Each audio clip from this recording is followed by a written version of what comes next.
أعوذ بالله من الشيطان الرجيم.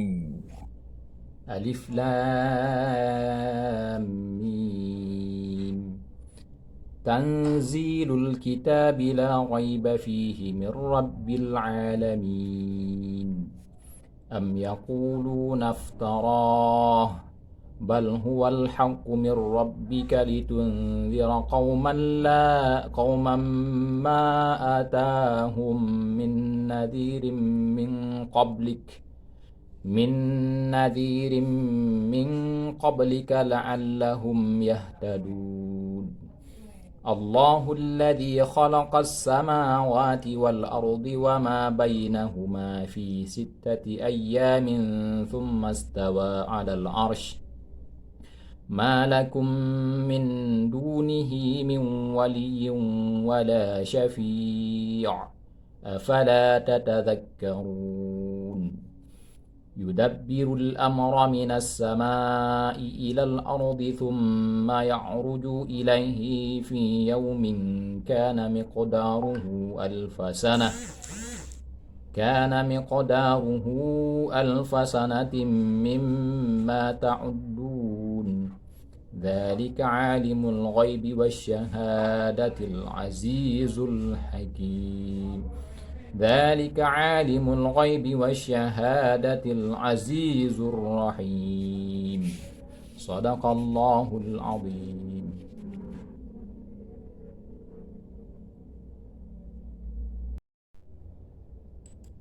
Dilanjutkan Pak dengan praktek pembelajaran.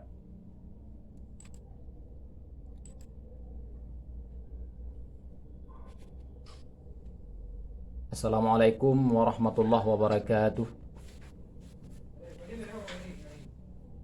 Apa kabar Ananda semua? Assalamualaikum warahmatullahi wabarakatuh. Baiklah, pada hari yang berbahagia ini, sebelum kita mengawali pembelajaran kita, hendaknya sama-sama kita membaca doa. Mohon kepada salah seorang di antara kita untuk memimpin doa. A'udzubillahi minasyaitonirrajim. Bismillahirrahmanirrahim. Rabbi zidni ilma warzuqni fahma. Amin ya rabbal alamin. Alhamdulillah. Berikutnya Bapak akan mengabsen dulu. Anak-anak mohon untuk memperhatikan siapa yang tidak hadir pada hari ini, dan siapa yang sakit mohon disampaikan, dikabari ya. Baiklah, kita lanjutkan pelajaran kita pada hari yang berbahagia ini. Sebelumnya kita telah mempelajari tentang Aqidatul Islam, akidah Islam. Di pada pertemuan yang telah lalu kita telah membahas panjang lebar tentang akidah Islam, di mana akidah Islam adalah satu keyakinan yang patut dan mesti diyakini oleh seorang muslim. Dan pada pertemuan ini kita akan mempelajari tentang sifat wajib Allah Subhanahu wa taala. Ini kompetensi dasar menerima kebenaran sifat-sifat wajib, mustahil dan jaiz Allah Subhanahu wa taala. Kemudian ini KD dan indikatornya, dan ini tujuan pembelajaran. Setelah Ananda mempelajari dan mengkaji pembelajaran kita pada hari yang berbahagia ini, nanti kalian akan dapat menjalankan sikap percaya diri sebagai implementasi beriman kepada sifat-sifat wajib, mustahil dan jaiz Allah Subhanahu wa taala dengan benar. Siswa dapat menerima kebenaran sifat-sifat wajib, mustahil dan jaiz dengan baik. Dan yang terakhir, tujuan pembelajaran terakhir, melalui kegiatan diskusi, siswa dapat mendemonstrasikan secara lisan sifat-sifat wajib Allah beserta artinya dan dengan tepat.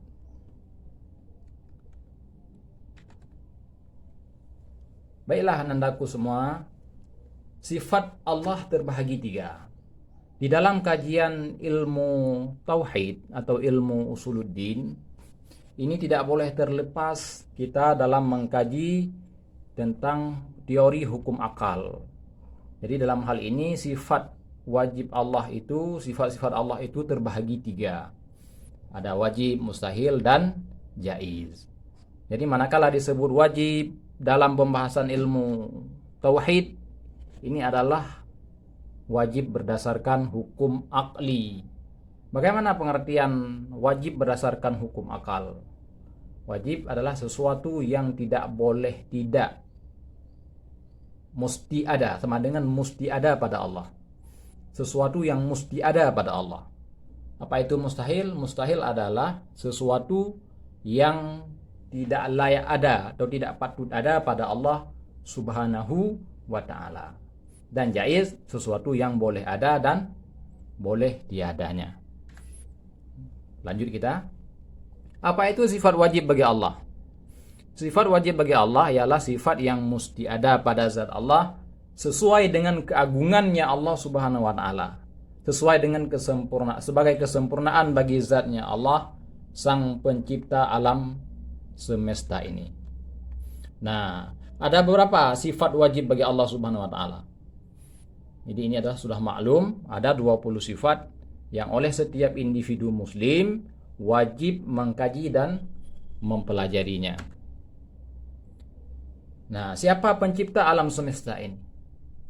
Jadi manakala ditanyakan orang, siapa pencipta alam semesta ini? Pencipta langit, pencipta bumi, pencipta planet-planet. Tentu jawabannya adalah Allah Subhanahu wa ta'ala. Satu-satunya zat yang maha kuasa, satu-satunya zat yang maha kuasa dalam menjadikan dan meniadakan alam ini. Berikut pembagian sifat-sifat wajib Allah. Sifat wajib Allah itu terbagi kepada 4. Pertama nafsiyah, yang kedua salbiyah, dan yang ketiga ma'ani, dan yang keempat ma'nawiyah. Apa itu sifat nafsiyah? Sifat nafsiyah adalah sifat yang menunjukkan zat itu sendiri, bukan hal lain. Padanya itu ada satu sifat, yaitu wujud. Apa itu pengertian daripada wujud? Pengertian daripada wujud adalah ada, mustahil tiada. Nah, dalilnya Allahul ladzi khalaqas samawati wal arda wa ma bainahuma. Dan pembahagian yang kedua adalah salbiyah. Pengertian daripada salbiyah adalah menolak segala sifat-sifat yang tidak layak ada bagi Allah Subhanahu wa ta'ala. Kita ulangi, menolak segala sifat-sifat yang tidak layak bagi Allah Subhanahu wa ta'ala. Padanya itu ada 5 sifat, mulai dari qidam, baqa, mukhalafatuhu lil hawadis, qiyamuhu binafsi, dan wahdaniyah. Dan pada ma'ani ada 7 sifat. Pengertian daripada sifat ma'ani yaitu sifat yang ada pada zat Allah sesuai dengan kesempurnaannya Allah Subhanahu wa ta'ala. Padanya itu ada 7 sifat, mulai dari kudrah, iradah, ilmu, haya, sama, basar, dan kalam. Dan pembahagian yang keempat adalah ma'nawiyah. Ma'nawiyah ada 7 sifat. Ma'nawiyah artinya sifat yang tetap selalu ada pada zat Allah Subhanahu wa ta'ala. Padanya ada 7 sifat, mulai dari qadiran, muridan, aliman, hayyan, sami'an, basiran, mutakan, liman. Jadi jumlahnya keseluruhan 20 sifat yang wajib diyakini. 20 sifat ini mesti ada pada zat Allah Subhanahu wa ta'ala. Hukum mengkajinya adalah wajib. Wajib bagi setiap muslim yang telah mukallaf. Makna mukallaf orang yang telah akil baligh. Bagi orang yang berakal, yang telah balik, wajib untuk mengetahui sifat-sifat yang mesti ada pada zat Allah Subhanahu wa ta'ala. Begitu juga yang mustahil dan yang jaiz pada Allah Subhanahu wa ta'ala. Sifat nafsiyah, padanya itu ada satu sifat, yaitu wujud. Mustahil bersifat adamun. Mana dalilnya? Dalilnya Allah sendiri berfirman dalam surat At-Taha ayat 14. Ini dalil nakli yang dinukilkan dari Al-Quran. A'udzubillahi minasyaitonirrajim. Coba di antara anda semua untuk salah seorang untuk membacanya ya. Ya, silakan. Innani anallahu la ilaha illa ana fa'budni wa aqimis salata li dzikri. Ya, bagus. Terjemahannya, sesungguhnya Allah, sesungguhnya aku. Mana aku di sini adalah Allah. Sesungguhnya aku ini adalah Allah. Innani anallah. Tidak ada Tuhan yang hak selain aku. Maka sembahlah aku dan dirikanlah salat untuk mengingatkan daku. Surat Thaha ayat 14. Jadi silakan kalian untuk cek bahwa dalam surat Thaha ayat 14 pasti didapati satu ayat innani anallah la ilaha illa ana fa'budni wa aqimis salata li dzikri. Ini adalah dalil yang dinukilkan dari kitabullah yaitu Al-Qur'an. Berikut dalil akli. Bila kalian perhatikan sebuah meja. Coba kalian perhatikan meja ini. Apakah meja ini ada yang membuatnya? Tentu jawabannya ada. Siapakah yang membuatnya? Jawabannya adalah tentu tukang kayu atau teknisi atau seorang tukang. Kalau meja yang sederhana ini, yang kecil ini ada yang membuatnya, begitu juga alam semesta ini. Jika meja saja ada yang membuatnya, apalagi alam semesta ini. Ada planet, ada bumi, ada makhluk di antara kedua-duanya, langit dan bumi. Ini tidak diterima oleh akal, terjadi dengan sendirinya. Mesti ada yang menjadikan. Siapa yang telah menjadikan? Yang telah menjadikan ini semua adalah satu-satunya zat yang maha kuasa, yang tidak ada sekutu baginya, yaitu zat Allah subhanahu wa ta'ala.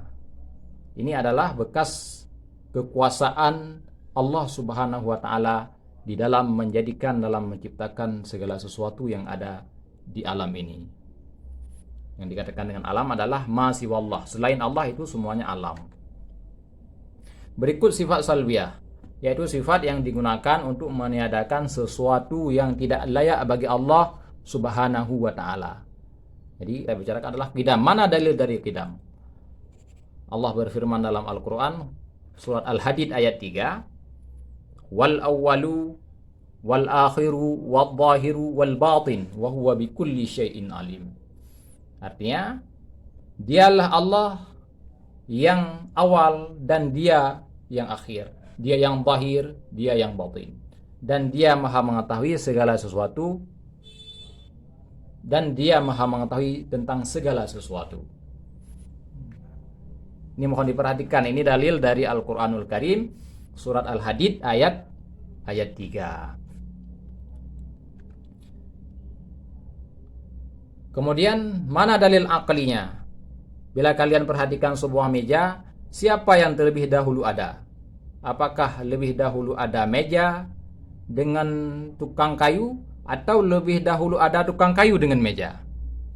Tentu oleh logika ini akan menjawab, lebih dahulu ada tukang kayu dibandingkan dengan meja.